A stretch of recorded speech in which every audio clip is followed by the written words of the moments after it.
Hi guys, this is Lunch Money from 404 Games Not Found, and we've got the not-so-secret jumping puzzle here from the... which expansion is it, Zendy? The Aether Blade Sky Pirates, newest update to the Guild Wars 2. It came out at the end of June. So anyway, it's just in Gendarren Fields there, as you see at the bottom of the map, so go right to the point there, and you're just heading up. Now, if anyone's played Dragon Ball, it's pretty much exactly the same concept there with those little jump pads. I think they're really fun.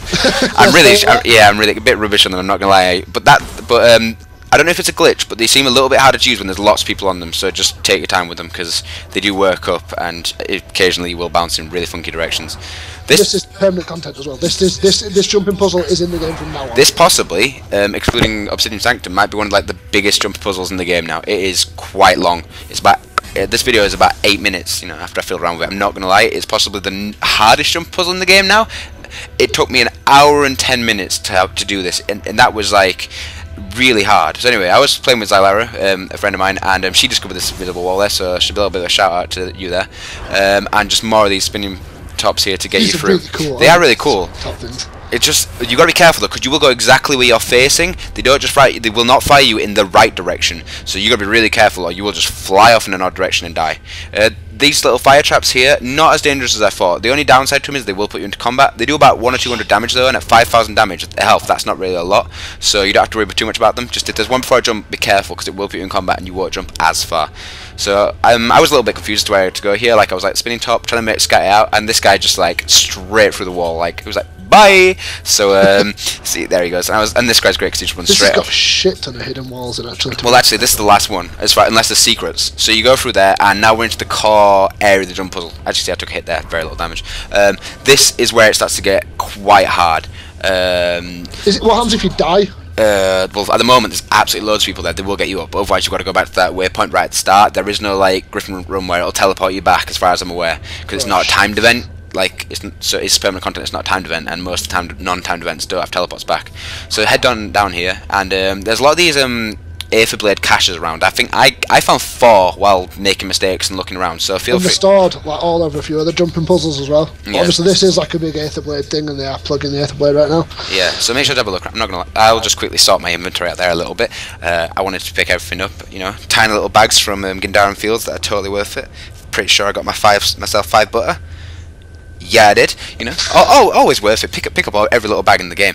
So you got chef in there, at least there. yeah, I am going to make some delicious food with that. So originally I thought I'd have to kill these guys and then the next thing would happen, but that is not the case. You don't actually have to kill anyone in this jump puzzle. It is just solely about getting to the end. Did get a little bit of achievement there though, which is kind of nice. I think it's towards my daily. Or anyway, so it's part of the living story. It's part of the living story. And I am a new. I haven't played as much Guild Wars recently. I've been doing mainly when I'm on just PvP. This is the first real hard bat and possibly one of the hardest bits of the jump puzzle. You've got to jump across these 5 little beams, and they are quite tricky. If I was doing this, I'd have the camera pointed directly. Yeah, I do. Like, overhead. I do, but I found it a little bit easy just to have it a little bit behind there. So I've cut about a good couple of attempts out of there, just so to save you time, because it did take me a little while to get over there. So you come across here now, and this is the next little bit. Just go around the outside the wall. There is a lot of people, so if you ever get lost, just keep your eyes out, and someone will show you the way. So we're going to go into an airship. This is very similar to the airship that you do in the last instance of the game. There's a lot of people climbing around some really funky walls trying to get around here, because when I first started this, you didn't know where you could go, but this is actually the way. You go out the side door, and you're just going to jump down onto this little thing here. You can walk off this bit, so you don't have to jump. The first one you can walk off, and then you've got to jump. I found that the 2 times I tried to jump down there, I missed, but just walking off, I landed on it perfectly. So just a little bit of helpful advice for you there. Now I've left a little bit in here. As you can see, I'm going to jump over here like this, and then I'm just going to go across, and I go to the this little pillar here. A lot of people are trying to jump up onto the left one and keep going higher. You can't make that jump because that is not the way you're meant to go. When you come across that little white bit there, you're meant to stop on the wood or stop on the white bit there and jump onto this little bit of extending wood here, just underneath the wing of the airship, and that gives you the ability to jump over onto here. Now with these things, I'd highly recommend when you first bounce, stay completely still, because then you can scout around the area, see where you're meant to jump, and the second jump you can go up, and that way you'll just land, go exactly where you want to go. Because as you'll see here, I make this second jump and I nearly fall and die just because I start to move well before I know where I'm going to go, and like just pull it back. So I jump onto here now, and we're about halfway, just over halfway through now, most probably. This thing is a beast. It is really fun. So you come across these storm things here. This I was really careful here because I thought it would do a lot of damage to me, but this is where I discovered you take about 300 damage. They don't really do any damage at all. You can just hop across them.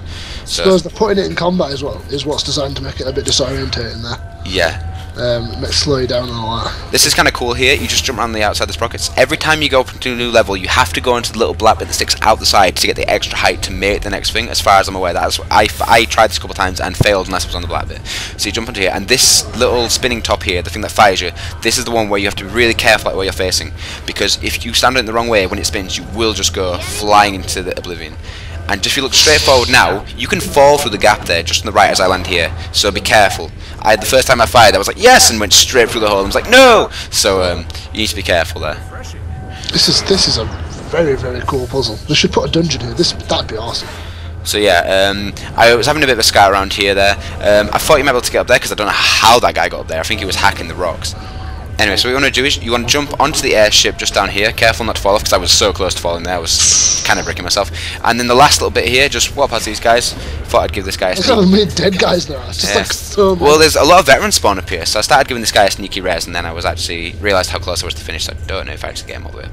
I think I do. I think I'm nice. Leave him. No, I get him up. I was feeling generous. We're so close to the edge. You can see Zylara down there. Actually, she kind of finished it in a unique way, as in she got mesoportal. She didn't realise she was being mesoportal. To her credit, she was just clicked on a portal and suddenly ended up there. So yeah, someone put a black line chest friend down there. Oh, and get yourself a sneaky little exotic. I've got some exotic pauldrons. They're really quite good stats. But yeah, thanks for watching, guys. I've been Lunch Money. I've been Sender. And I hope this was informative for you. If you did enjoy it, please like, favourite, subscribe. There we go.